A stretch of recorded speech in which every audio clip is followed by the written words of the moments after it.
Innsbruck, Austria is a beautiful and this year busy spot in the sport of luge, as today's BMW Sprint World Cup women's competition is the 13th and final event to be held on this historic track just outside of Innsbruck in the mountain village of Eagles. Hi again, everyone. I'm Tim Singer on a spectacular day, a day that Summer Britcher called beautiful sunshine, beautiful mountains. For Summer, it was a great performance earlier today with a podium finish behind two Germans. They will be the favorites in today's sprint event as well. But as we bring Gordy Shear back in to help with the call of the action, Gordy, there are no real favorites because it's such an unpredictable format, this sprint event. It truly is, and that's what makes it a lot of fun to watch. The key areas are the same. The start curve, you got to be able to carry that momentum in. This is the start list, and it's mostly USA, Germany, and Russia. Those three nations alone represent 11 of the 15 who qualified into today's competition. Don't rule out, however, especially Madeline Egla, the hometown Austrian, who's had such a solid season. But first up, from the United States, this is Brittany Arndt. Brittany's got to be feeling pretty good about being in the sprint competition. She was a little bit on the inconsistent side, needed two good runs, had one good run to get here.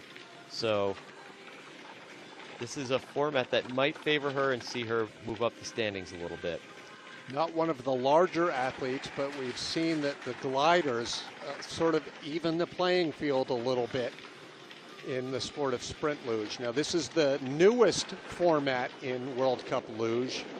Gordy, they were hoping sprint would be part of the Olympic program. That's not looking that likely, is it? I don't think so. I don't think so. Especially with the advent of women's doubles entering World Cup next year, and that probably, given equality, will get a better shot at an Olympic bid perhaps down the road. I would say so. Nice run for Brittany. Very smooth, good position. She looks relaxed on the sled. I couldn't see anything terribly wrong. Hopefully she's happy with that one. Latvian Kendia Apariod already on course. She'll be followed by her teammate Elitsa Taruma. Time to advocate a little bit here, Gordy. I've got a theory about sprint, and two things I'd love to see. Loved your opinion. One is I'd love to see them shift it to Friday instead of the Nations Cup, and everyone takes part. It works kind of as a qualifier, but everyone gets World Cup points. What are your thoughts there? Well, I think I'd like to see that reaction gate being used more. That's used in the team relays. Maybe incorporate that into the whole show. Exactly, and that way, if you move the sprint to Friday, as you see, Apariod falls behind the American here, then you would have a relay every Sunday. The relay would happen every week. That's one reason I'd love to see it then. Yeah, I think I would agree with that. Also, with women's doubles, you're probably going to have to add a day, or may have to add a day to the program anyway. So why not? As Elitsa Taruma, Olympic silver medalist, now on course. And the other thing I would love to see, Gordy, is it becoming the first of the gender-neutral sports, meaning you'd still have the women's race, the men's race, and the doubles race, but the World Cup sprint standings would be all mixed. So it would be the athlete, regardless of their discipline, who had the most points in the sprint competitions. Now that would be really cool. I really love that idea. Then you would have this battle between Geisenberger and Tobits and Kevin Fischnaller and Stoy Kohler. All of these all battling for the same podium. Yes. No, I like where you're going with that, Tim. Well, we like what we saw there from Elitsa Taruma as she moves 0.06 of a second up on Brittany Arndt. Still very early going, the first 3 of 15 in today's competition. The standings are Latvia, USA, and Latvia, with another American on deck. This is the Kreisel, 270 degrees, looking at the exit. On form, on point, good lines. Very tentative with the steps. You see that from the luge athletes on the right, as those are slippery booties on the ice. On course now, Emily Sweeney. A little inconsistent this morning. One fair run, one pretty good one, right? Yeah, and a nice start from Emily. I think this could be a format that will play into her strengths. A little bit late, just a little hair too far on the right entering into curve 8, but not bad. 10th and 12th, her two results so far this year on very clearly a part-time loser, both this year and last. Yeah, Emily, you know, had some tough issues with not being allowed to race because of her Army status. But 200ths up is a nice run. 30.262 from the World Championship bronze medalist from a few seasons ago, who's heading to the Worlds next week in Königssee, Germany.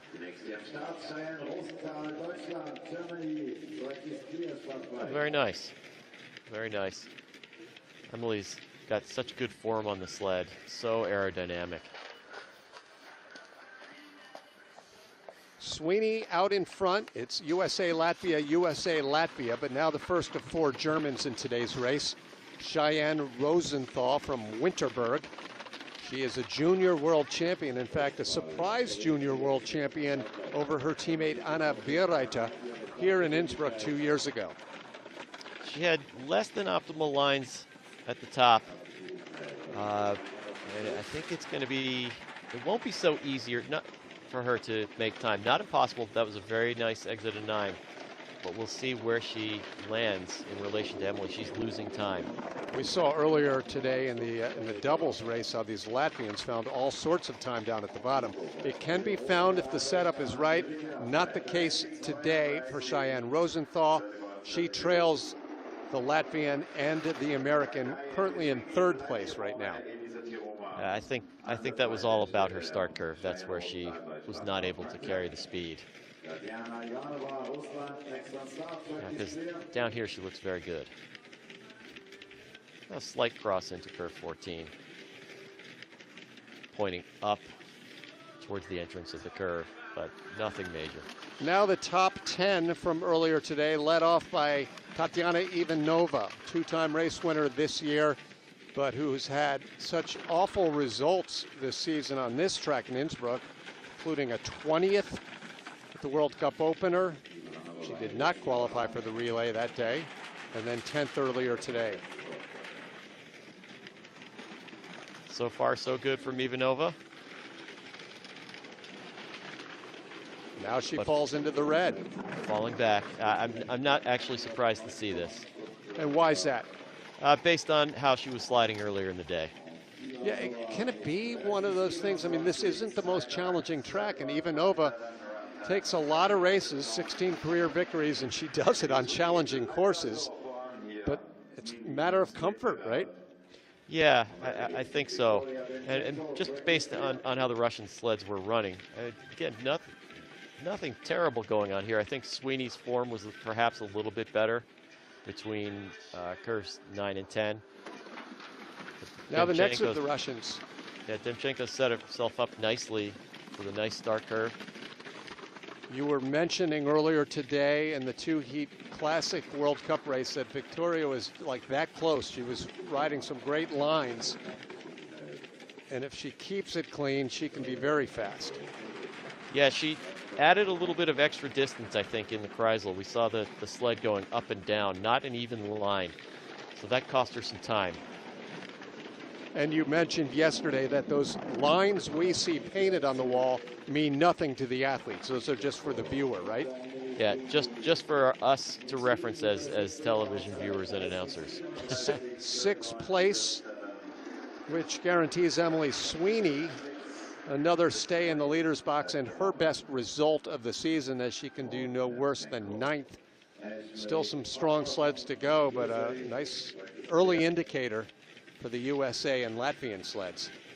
As we saw in the race, the traditional race earlier today, Demchenko's feet pointed down, creating extra drag. Ashley Farquharson's 8th place finish this morning was her 2nd best in her still young World Cup career. She had a 4th last year in Lake Placid, New York. Yeah, similar start curve to what we saw earlier. It'll be interesting to see if she can, it's dead on tied with to the Emily. 1,000th. I think she's gonna move into the green here if she can hold it together. She was so nice and consistent and fast down at the bottom earlier in the day. Opening it up big time. Ashley Farquharson of the United States. USA looking to have 4 in the top 12 today as she crosses 30.211. Well, that was impressive, and clearly the sled technicians, Feg, Lubo, they've done a good job this weekend here in Innsbruck. Yeah, she dropped her feet. Her lines weren't perfect in the lower labyrinth. By the time she got into curves 13 and 14, though, she had it all back together. It was more of an 11-12 issue for her. Andrea Voetter already on course for Italy. She's the lone Italian to qualify for the sprint today.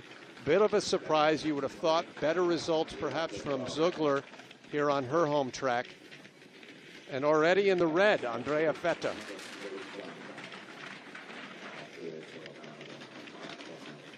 Looking solid. Don't hear any noise. Sled sounds smooth, but she's bleeding time away. No, it's could it be that after all of these runs today, this is some 80 runs or so, we've seen 90, that the track may be feeling its age? I don't think so yet. I think I wouldn't say that the track record is entirely safe today. Perhaps it's slowing down a bit. Yeah, there's not quite as much sheen on the ice, so you could be onto something, Tim. You could be onto Rarely something. would have been a rare occasion if I am. Madeline Egla is third in the World Cup standings. The real exciting duel comes up at the end of this run. The Germans Tobits and Eitberger will be the last two to go, and the World Cup overall could be decided later on. But first, let's pay attention to the Austrian, who's had such a solid breakout year. 2000s back off of Ashley. Drops off of 9, a little bit on the abrupt side. Now it's very 8 tight. thousandths. 8 thousandths of a second. And it's green. As she moves into the lead, the Austrian. It's going to be real tight, real tight. This is where, that's where Farquharson was very quick, but Egla as well. So it's Austria, USA, USA. The top 3 in the standings with 5 remaining here in Innsbruck.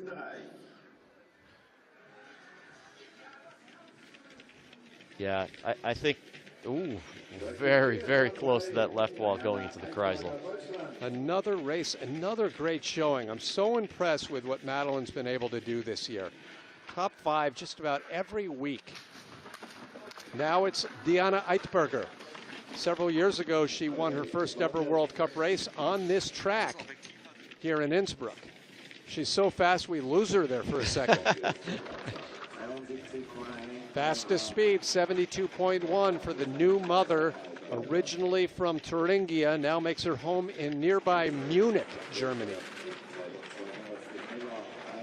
So far, so good. Let's just look for her to build.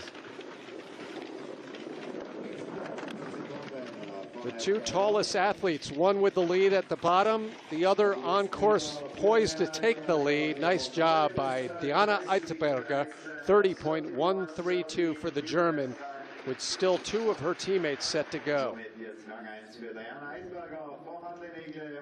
I have no idea what's going to happen in this race. That's the beauty of the sprint.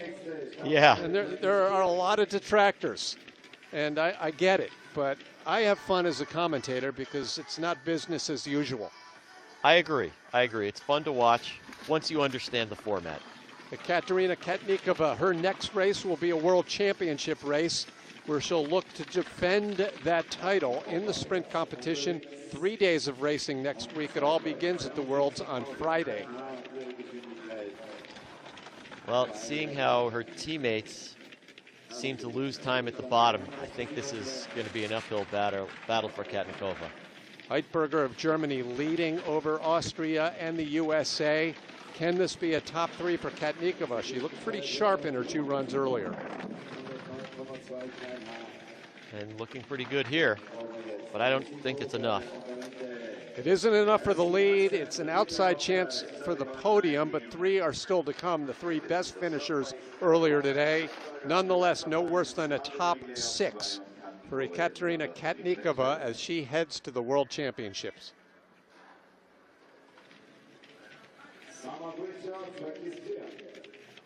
Nice job, smooth, a little bit of height at the end of curve 12, but not bad at all. 3 remaining. The battle for the World Cup overall will follow this American, Summer Britcher of the USA. Suffice it to say, with the Americans missing the first half of this season, Summer was ready to pack up her gear and head on over and slide anyway. That's how hungry she is for competition. Yeah, she's, as I said after her bronze medal today, a fierce competitor. 0.02 of a second back. A 5-time World Cup winner. Clearly the most successful American over the past several Making seasons. it tighter. It's getting tighter, Tim. American sleds have been fast down here at the bottom. Beautiful form leading up the hill into the finish. Oh, just out of the lead, second place. We could still be looking at a Germany 1-2-3 podium sweep. Germany has guaranteed the victory. We do know that, Gordy. Indeed. With 2 remaining, and Summer will need some help from Tobits and Geisenberger if she wants to have her second podium of the day. And frankly speaking, have Tobits and Geisenberger helped anyone this year? Now Yulia Tobits. She's second in the World Cup standings. She trails Geisenberger by 89 points. So she will need to win this race to stay in the hunt, stay in the slim hunt, depending, of course, what Natalie does. Oh, tight. I thought I saw a little bit of a skid in the start curve, but I might have been seeing things. And she did a little bit of a leg correction there out of curve 9 as well. Little correction, but nothing that cost her any time, I don't think. Tobits to the finish, staying mathematically alive in the hunt to defend her World Cup overall title. Of course, she took that championship last season in the maternal absence of Natalie Geisenberger. But still, 4 races, 2 wins, a second, and either another victory or a second to be determined in the next minute. Yeah, well, we'll see. I mean, Natalie's going to be tough to beat, I think. Now 51-time World Cup champion Natalie Geisenberger from nearby Miesbach, Germany. Let's see how quickly she gets into the green. The speed is quite a bit slower than the Russian, who's currently in 5th place, but already into the green, just 9,000ths of a second. And no guarantees with 9,000ths of a second. Into the red she goes, coming out of curve 9 into curve 10. 4,000ths. This is for the World Cup overall. She could clinch it here. If she has the win, she has the title. If not, we live for another week. And she doesn't have the win. Second place, it's a Germany 1-2-3 sweep. In fact, the same podium positions as earlier this season in the sprint race. Tobits winning for the 6th time this year. She has the most victories. Geisenberger keeps the World Cup lead, but it's tighter.